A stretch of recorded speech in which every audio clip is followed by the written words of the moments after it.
ఆ కుర్చీని మార్చబెట్టి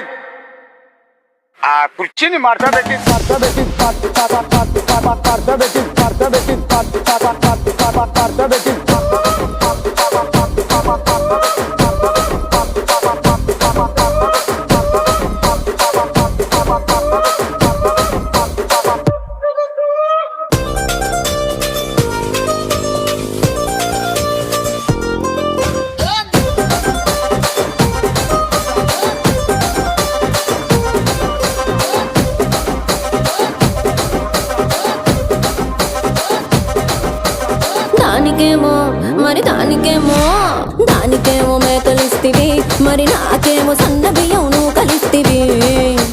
మేకలేమో వందలుగా మందలుగా పెరిగిపాయే, నాకిచ్చిన నూకలేమో ఒక్క పూట కరిగిపాయే.